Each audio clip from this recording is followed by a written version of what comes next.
ಈ ವಿಡಿಯೋ ನೋಡುತ್ತಿರುವ ನಿಮ್ಮೆಲ್ಲರಿಗೆ ನಮ್ಮ ಕರ್ತನಾದ ಯೇಸು ಕ್ರಿಸ್ತನವರ ಹೆಸರಿನಲ್ಲಿ ನಿಮ್ಮೆಲ್ಲರಿಗೆ ವಂದನೆಗಳು ಸಲ್ಲಿಸ್ತೇನೆ.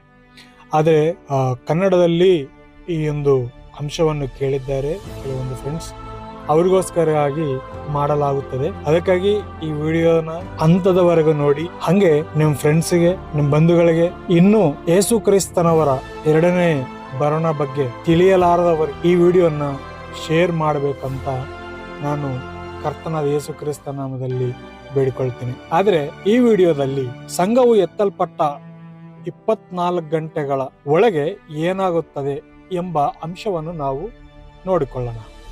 ಅಂಶದಲ್ಲಿ ನಾವು ಹೋದ್ರೆ, ಒಂದು ಕ್ಷಣ ಕಲ್ಪನೆ ಮಾಡಿ, ಭೂಮಿಯ ಮೇಲೆ ಲಕ್ಷಾಂತರ ಕ್ರೈಸ್ತರು ಏಕಾಏಕಿ ಕಾಣೆಯಾಗುತ್ತಾರೆ. ಕಾರುಗಳು ರಸ್ತೆ ಮಧ್ಯೆಯಲ್ಲಿ ನಿಲ್ಲುತ್ತವೆ, ವಿಮಾನಗಳು ನಿಯಂತ್ರಣ ಕಳೆದುಕೊಳ್ಳುತ್ತವೆ, ಎಲ್ಲೆಡೆ ಭಯ, ಗೊಂದಲ, ಅಳಲು ಎಲ್ಲವೂ ಶುರುವಾಗುತ್ತವೆ. ಇದು ಸಿನಿಮಾವಲ್ಲ, ಬೈಬಲ್ ಹೇಳುವ ಸಂಘದ ಎತ್ತಲ್ಪಡುವಿಕೆ, ಅಂದರೆ ರ್ಯಾಪ್ಚರ್. ಆದರೆ ಬೈಬಲ್ ಹೇಳುತ್ತದೆ, ನಂತರ ಜೀವಂತರಾಗಿರುವ ನಾವು ಮೋಡಗಳಲ್ಲಿ ಕರ್ತನನ್ನು ಎದುರುಗೊಳ್ಳುವುದಕ್ಕಾಗಿ ಎತ್ತಲ್ಪಡುವೆವು ಎಂಬ ಮಾತು 1 ಥೆಸಲೋನಿಕದವರಿಗೆ 4ನೇ ಅಧ್ಯಾಯ 17ನೇ ವಚನ ಹೇಳುತ್ತೆ. ಆದರೆ ಮೊದಲ 24 ಗಂಟೆಗಳ ಏನಾಗಬಹುದು? ಲಕ್ಷಾಂತರ ಜನರು ಏಕಾಏಕಿ ಕಾಣೆಯಾಗುತ್ತಾರೆ. ನಿಜವಾದ ವಿಶ್ವಾಸಿಗಳು ಕ್ಷಣಾರ್ಧದಲ್ಲಿ ಭೂಮಿಯಿಂದ ಎತ್ತಲ್ಪಡುತ್ತಾರೆ. ಕುಟುಂಬದವರು, ಪಾಸ್ಟರ್ಗಳು, ಪ್ರಾರ್ಥನಾ ಯೋಧರು ಹಲವರು ಕಾಣೆಯಾಗಿರುತ್ತಾರೆ. ಒಬ್ಬನು ತೆಗೆದುಕೊಳ್ಳಲ್ಪಟ್ಟವನು, ಮತ್ತೊಬ್ಬನು ಉಳಿಯಲ್ಪಡುವನು. ಮತ್ತಾಯನ ಬರೆದ ಸುವಾರ್ತೆ 24ನೇ ಅಧ್ಯಾಯ 40ನೇ ವಚನ. ಭೂಮಿಯೆಲ್ಲೆಡೆ ಭಯ ಮತ್ತು ಗೊಂದಲ ಶುರುವಾಗುತ್ತೆ. ಅಪಘಾತಗಳು, ಸುದ್ದಿ ಚಾನೆಲ್ಗಳಲ್ಲಿ ಬ್ರೇಕಿಂಗ್ ನ್ಯೂಸ್, ಜನರು ಏನಾಯಿತು ಎಂದು ಬೆಚ್ಚಿ ಬೀಳುತ್ತಾರೆ. ಕೆಲವರು ಹೇಳುತ್ತಾರೆ, ಇದು ಏಲಿಯನ್ ದಾಳಿ, ಇದು ರಹಸ್ಯ ವಿಜ್ಞಾನ ಪ್ರಯೋಗ.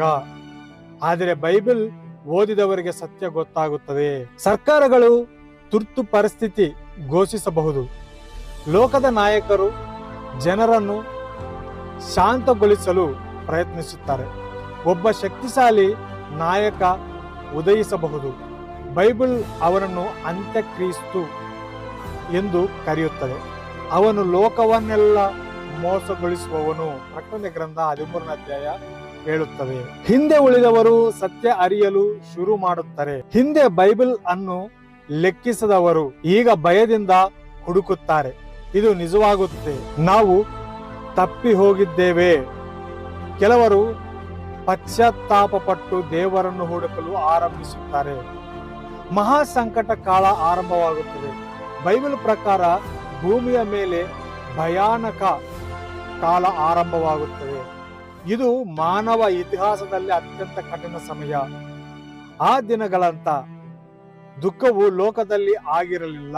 ಮತ್ತಾಯ ಬರೆದ ಸುವಾರ್ತೆ 24ನೇ ಅಧ್ಯಾಯ 21ನೇ ವಚನ. ನಾವು ಈ ಅಂತ್ಯದಲ್ಲಿ ನೋಡಿಕೊಳ್ಳೋದಾದರೆ ಸ್ನೇಹಿತರೆ, ಈ ಸಂದೇಶ ಭಯಪಡಿಸಲು ಅಲ್ಲ, ಸಿದ್ಧರಾಗಿರಬೇಕು. ನಾವು ಇಂದಲೇ ದೇವರ ಕಡೆಗೆ ತಿರುಗಿರಿ, ಯೇಸು ಕ್ರಿಸ್ತನಲ್ಲಿ ನಂಬಿಕೆ ಇಡಿ, ಯಾಕೆಂದ್ರೆ ಆತನು ಮತ್ತೆ ಬರುತ್ತಾನೆ.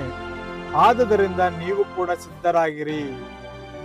ಈ ವಿಡಿಯೋ ನಿಮಗೆ ಆಶೀರ್ವಾದವಾಗಿ ನಿಮ್ಮ ಆತ್ಮನ ಬಲಪಡಿಸುವುದಾದರೆ ನಮ್ಮ ಚಾನೆಲ್ನ ಸಬ್ಸ್ಕ್ರೈಬ್ ಮಾಡಿ, ಶೇರ್ ಮಾಡಿ, ಲೈಕ್ ಮಾಡಬೇಕಂತ ಕರ್ತನಲ್ಲಿ ಬೇಡಿಕೊಳ್ಳುತ್ತೇನೆ. ಯೇಸು ಮತ್ತೆ ಬರುತ್ತಾನೆ, ನೀವು ಸಿದ್ಧರಾಗಿರಿ. ದೇವರು ಈ ವಾಕ್ಯವನ್ನು ದೀವಿಸಿ ಆಶೀರ್ವದಿಸಲಿ.